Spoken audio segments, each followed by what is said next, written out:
जय श्री राधे कृष्णा।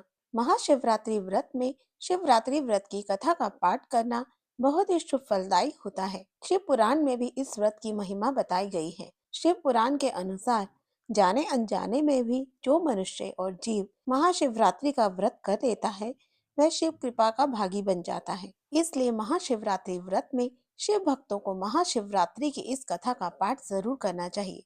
तो आइए कथा शुरू करते हैं। इससे पहले अगर आप चैनल में नए हैं तो चैनल को सब्सक्राइब कर लें और वीडियो पसंद आए तो कमेंट बॉक्स में हर हर महादेव लिखना ना भूलें। पूर्व काल की बात है।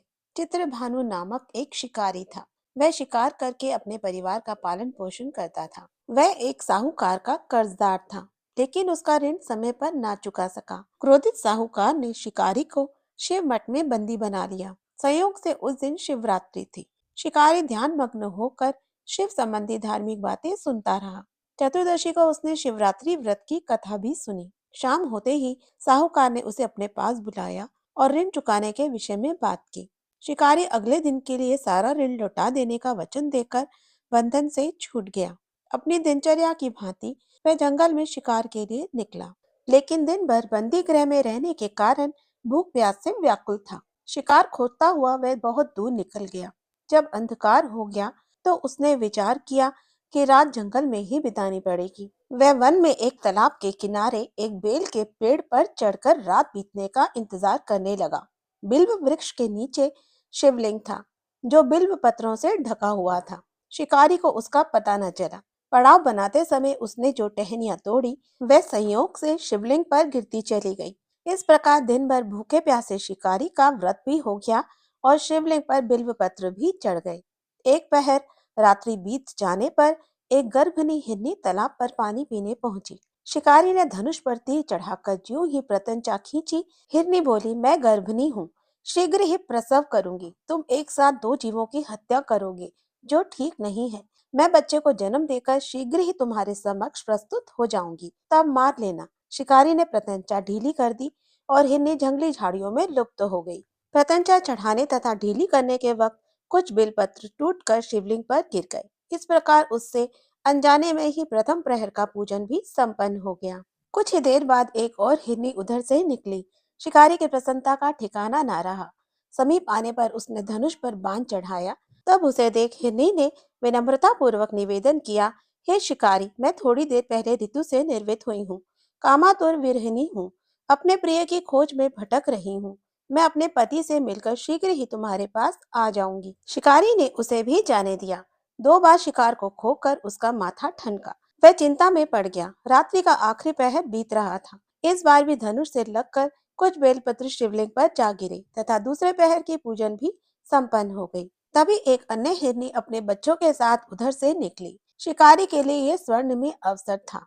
उसने धनुष पर तीर चढ़ाने में देर नहीं लगाई। वह तीर छोड़ने ही वाला था कि हिरनी बोली, हे शिकारी, मैं इन बच्चों को इनके पिता के हवाले करके लौट आऊंगी। इस समय मुझे मत मारो। शिकारी हंसा और बोला, सामने आए शिकार को छोड़ दूं? मैं ऐसा मूर्ख नहीं। इससे पहले मैं दो बार अपना शिकार खो चुका हूँ। मेरे बच्चे भूख प्यास से व्यग्र हो रहे होंगे। उत्तर में हिरनी ने फिर कहा, जैसे तुम्हें अपने बच्चों की ममता सता रही है, ठीक वैसे ही मुझे भी। हे शिकारी, मेरा विश्वास करो, मैं इन्हें इनके पिता के पास छोड़कर तुरंत लौटने की प्रतिज्ञा करती हूँ। हिरनी का दुख भरा स्वर सुनकर शिकारी को उस पर दया आ गई। उसने उसे भी वहां से जाने दिया। शिकार के अभाव में तथा भूख प्यास से व्याकुल शिकारी अनजाने में ही बेल वृक्ष पर बैठा बेल पत्र तोड़ तोड़ कर नीचे फेंकता जा रहा था।